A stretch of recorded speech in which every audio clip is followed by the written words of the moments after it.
Alberta Primetime with Michael Higgins. Welcome to Alberta Primetime. Ahead tonight, our politics panel on the issue of separation coming up at the First Minister's meeting. But first, tracking the trends. The reason why I believe we're seeing changes in population in British Columbia going forward is our immigration numbers have been reduced dramatically by the federal government. This has very serious consequences for us. The Premier of BC there responding to new population projections from Stats Canada that actually suggest Alberta could not only catch up to British Columbia but surpass it as Canada's third largest province as early as 2038. And joining us now, Dylan Bressy, President of Alberta Municipalities, also a Grand Prairie City Councillor. Councillor Bressy, good to see you again, sir. Welcome back. Thanks for having me. I always appreciate it. Well, Alberta projected to become the third most populated province. How's that land with you? What does it say about the direction of our province? It's really exciting to me to see this growth in Alberta, and I want to highlight that that's not a provincial story. That's actually over 250 individual community stories. And I'm really proud of my colleagues who are on city councils across the province who have created attractive and safe communities, not just for people to move to, but also for people to have babies in, who have created regulatory processes that are both protecting the public, but also ensuring that we're being fair and open to business, and have also built the infrastructure that's been needed so far to support and take care of this population growth. So I'm really proud of the work going on in communities across Alberta. Okay, so how much of maybe this continued growth do you see centered on Calgary, on Edmonton, and maybe how much on mid-sized cities like your own? So, yeah, we know that Calgary and Edmonton are leading not just the province, but actually the entire country in terms of housing starts and supporting this growth. But we also do have mid-sized cities and towns and villages across the province that are supporting growth too. For example, I've talked to several village mayors who have told me that they are completely out of developable land in their villages at the moment because they've been successful at encouraging people to move to their communities or have babies in their communities as well. And so this is a big story in Calgary and Edmonton, but also it is a story in every single corner of this province. Okay, maybe to follow up on that, how challenged will municipalities be to have the degree of room needed to accommodate that growth?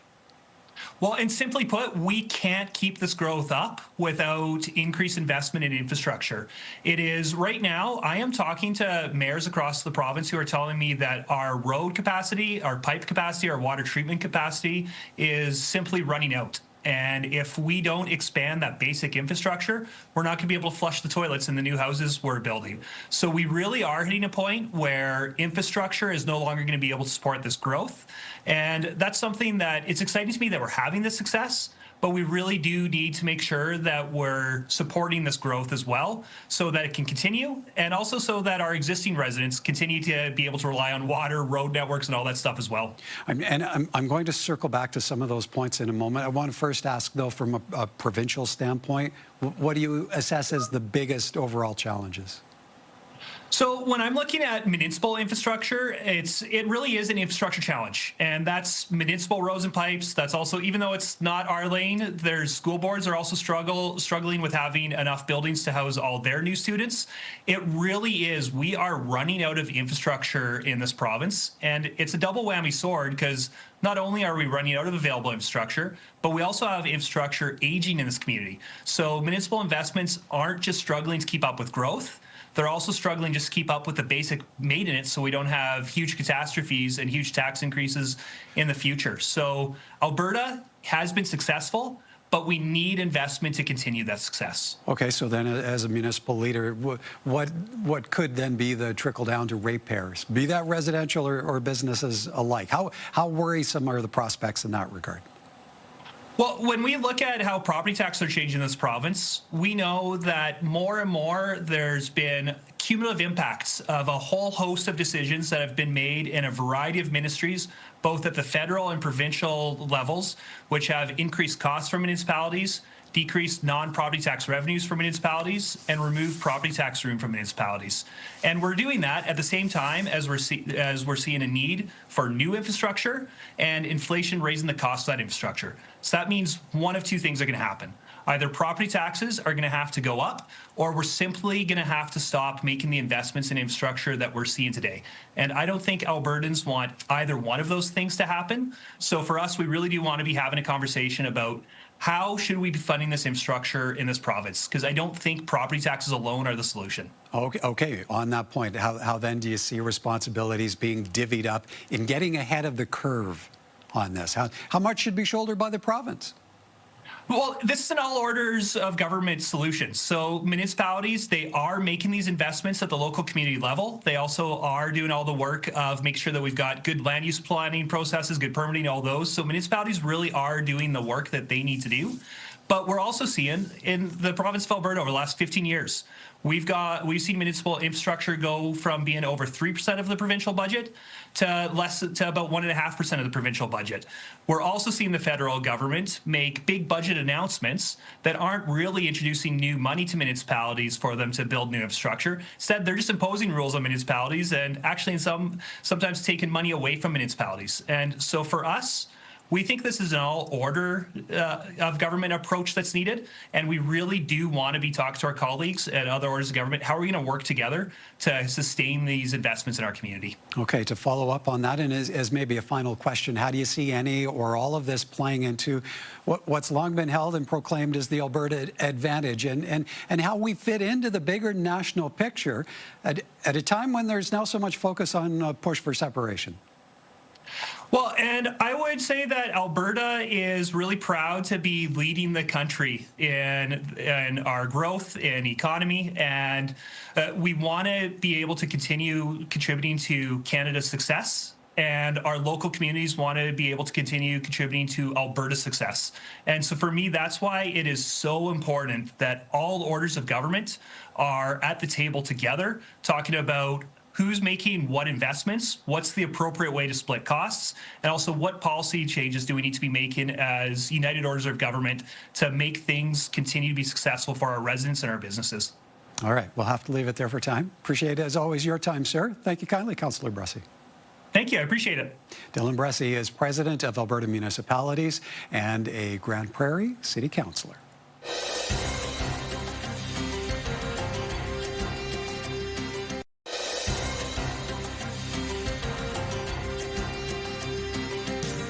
From the second day of Premier's meeting in Ottawa to taking heed of growth projections in our province and Edmonton's after-action report on municipal election issues. Time now for tonight's politics panel. And joining us this evening, Mark McQuaid-Boyd, a former MLA and cabinet minister, and John Brennan is a political analyst and commentator. Good evening to you both. And let's begin with the Premier's meeting for their final day in Ottawa. And ahead of getting together this morning with the Prime Minister, one provincial leader in particular had this to say about those pushing for a referendum on Alberta separation.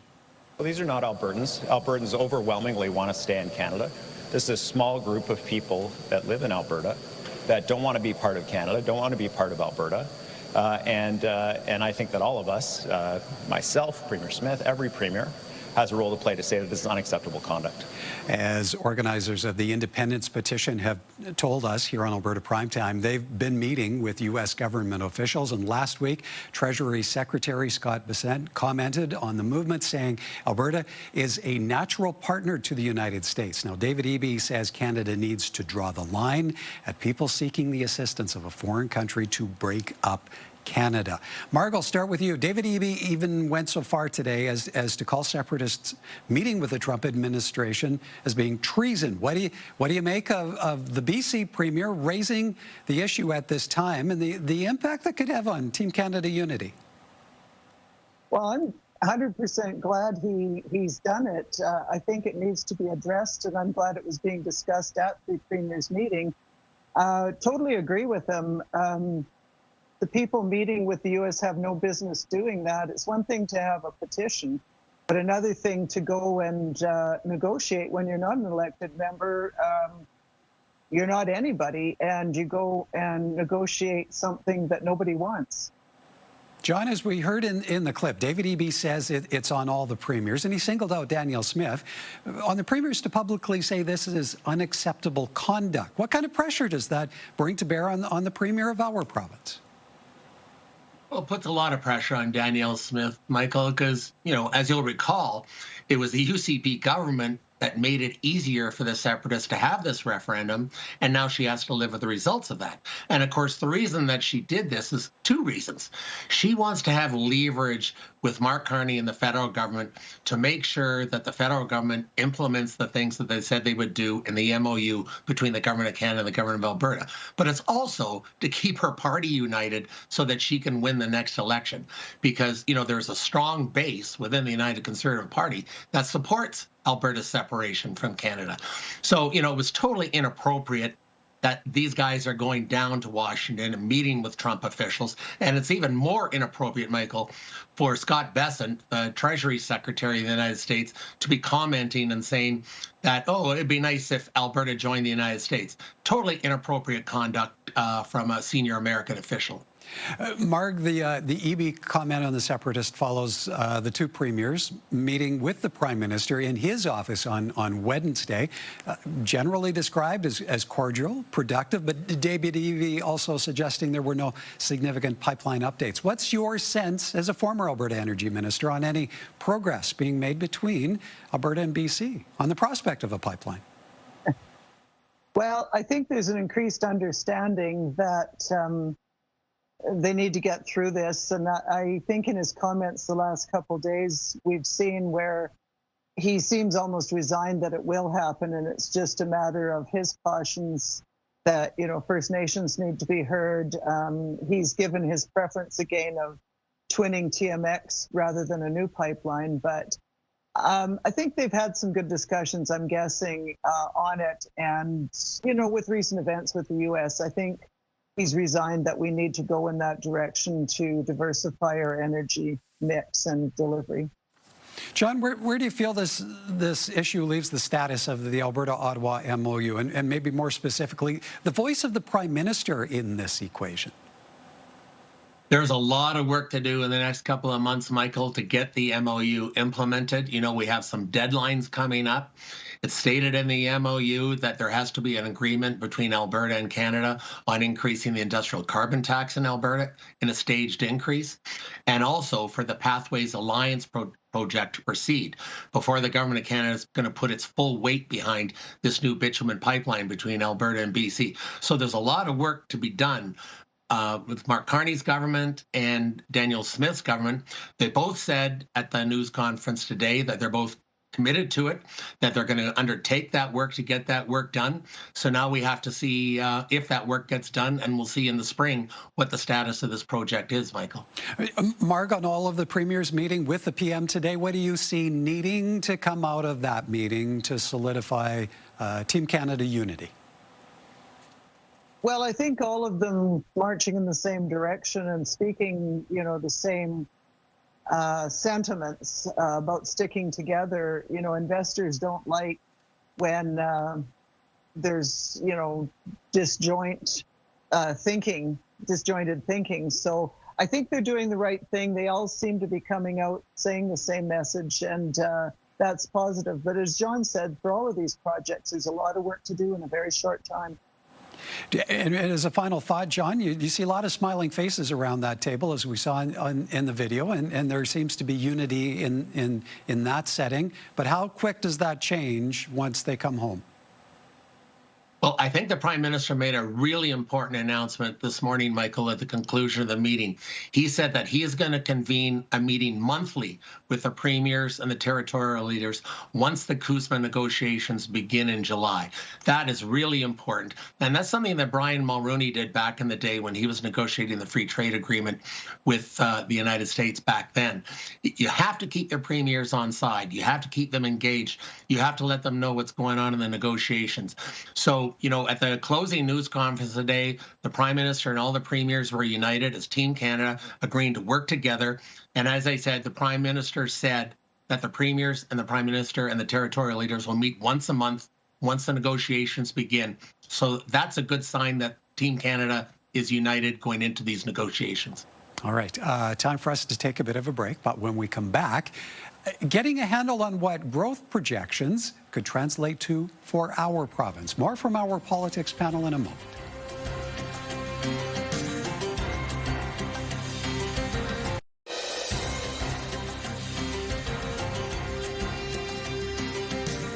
Welcome back. We heard from Alberta Municipalities President Dylan Bressy off the top tonight on Stats Canada projecting that Alberta could bump BC as the third most populated province in just over a decade's time. John, how do you see a Stats Can report like that needing to land on the radar of our political leadership in the province, be that provincial or municipal?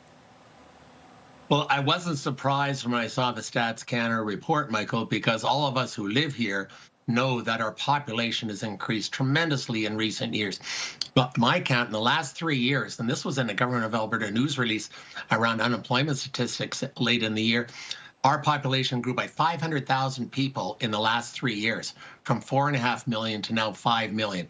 This has put tremendous pressure on Alberta's municipalities, especially on Edmonton and Calgary. And as the president of Alberta Municipality said, this is putting a huge strain on municipal infrastructure. But I would also add, Michael, and we've seen this in all the news reports and what's been going on in our hospitals the last month, this has put a tremendous strain on our hospitals and our healthcare facilities. And as we saw last fall with the teacher strike, this has also put a tremendous strain on our schools and, the makeup of the students in our schools.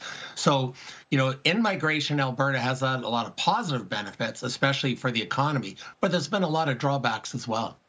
Okay, so Mark, in terms of potentially getting ahead of this, and with that understanding that there is existing population pressure at this point, what degree of responsibility rests on the provincial government, and what should leadership in this regard look like? Well, as Dylan mentioned in his interview, it's going to take the three orders of government to get together and make a plan. There is enough time to get going, but they need to get going soon to decide who's doing what, who's contributing what. As John mentioned, outside of what the municipalities do, we need schools, we need more hospitals, and but we need to be focused on housing and that kind of thing, because that's what makes Alberta great, is when there's all these things available to people who come in, besides the work. And we have all seen more people coming in. We've all met people who are happy to come to Alberta because of the advantage of lower cost housing and work. But we do have to be focused at the three orders of government to make a plan and stick to it. John, at the end of the day, what do growth projections like this say about the direction of our province? And is this something to celebrate? Well, like I said in the previous segment, Michael, there's pros and cons. The pros are, with a lot more people here, there's a lot more workers. That means a lot more tax revenue for provincial and federal governments. It also means a lot more consumers for buying products from Alberta businesses. So those are all positive things. But the downside is the impact it has had on housing in Alberta, which is why we have such issues with housing in the province now, and the problems we're having with our healthcare system, especially the overcrowding in our hospitals and ER wards, and the impact it's had on our schools. And so, we have to build more hospitals. The province has a plan. You remember Premier Smith announced this last year to spend $8 billion over the next decade to build 30 more schools and renovate a number of existing schools. So that really has to be sped up. And of course, the UCP government made a really bad decision in 2024 when they shelved the plans for the South Edmonton Hospital. That's something that's going to have to be reconsidered, Michael, because we can't continue on the way we are with the strain on our healthcare facilities, our schools, and on our municipal infrastructure. Okay, let's work in one more topic, and that is a post-election report from Edmonton City Auditor raising a number of concerns about voting day issues. None of what they identified would have materially impacted the outcome of the election, but nevertheless, we have clear work that needs to be done. The preliminary review found Edmonton elections was short-staffed by about 1,200 people, with many workers handling multiple jobs. It also cites inadequate training for staff who struggled to adapt to new provincial requirements. And of course, delays there for voters too, some who left before even casting a ballot. Mark, this is a report that says frustrations were high for both voters and city staff. What's the likelihood issues raised here can be sufficiently dealt with to make the next municipal election significantly smoother? Well, I think the report certainly provided some areas to look at for the next elections. Yeah, anytime you change a system, there's going to be some growing pains. And I think maybe these were more over and above maybe what should have been expected. But I think the key is start early, start the training early. But you also have to look at why are people not wanting to work in the elections, and why was that an issue? Because once you have that shortage of the workers, everything else will spiral. John, lessons to take away here where the impact of changes imposed by the provincial government are concerned? Well, you know, when the UCP government amended the Local Authorities Election Act and made all these changes, they helped complicate the situation, because when voters showed up at the polls, they first had to fill out a voter attestation form. That never used to happen before. And then you took that form to the returning officers, and then they had to see if you're on the voters list. And if you weren't, they had to input the data into the system, so you're on the voters list. Those were changes that the UCP government made, and that's what caused the big delays. Now, there was also problems here in Edmonton with Edmonton elections not having enough staff and staff not being trained properly. So there's a lot of blame to go around here, but it would be really helpful if the UCP government would actually work with the municipalities so that they don't have to go through all these bureaucratic, cumbersome procedures when we have the next municipal election 4 years from now. Now, Mark, the provincial government is to start its own review of the Local Authorities Election Act. That's to happen early this year. What should Albertans expect to come of that?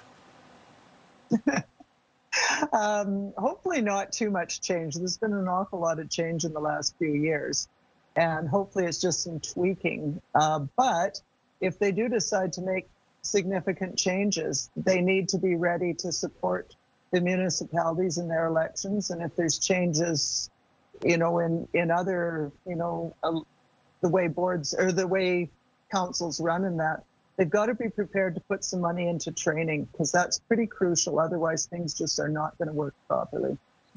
John, do you see changes coming as a result of this provincial review? Could the government claw back some of what it changed? We could only hope, Michael. You know, Dan Williams, the Municipal Affairs Minister, didn't seem to be leaning in that direction when he said there was going to be a review. Another thing they could review, Michael, is how the ballots are counted. Remember, we talked about that as well. The fact that they mandated municipalities to get rid of the electronic tabulating machines and to hand count all the ballots. That's what led to the huge delays in getting the results. And that's because of the conspiracy theories in the United States with regards to voting machines, which of course we don't have here in Canada. The electronic ballot counting machines are just adding machines. And so that was another complication that the UCP government added on to things that they already told the municipalities they had to do. And so we can only hope that they will address these things, Michael, but time will tell. All right, and we are out of time. We'll have to leave it there. Good to see you both. Thank you for this. Thanks, Michael. Thanks, John.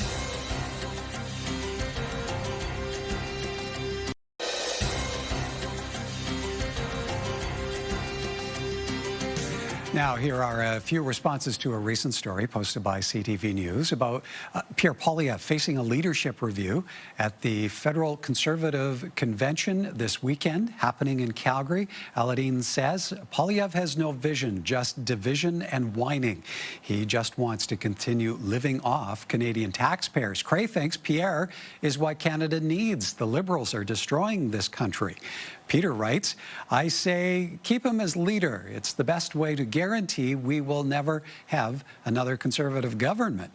North says, many of my Liberal friends, myself included, voted for Pierre because of Trudeau and Carney, whose advice economically ruptured our country. Marie writes, as long as he is the leader, I will never vote Conservative again. Have your say. Email us anytime at comments@albertaprimetime.com. Coming up tomorrow, Premier Smith says Alberta is looking to draw the development of more ski resorts. What does that say about the direction of tourism in our province? We will find out on Friday. Until then, have a great evening, everyone, from all of us at Alberta Primetime. Thank you for watching, and join us again next time.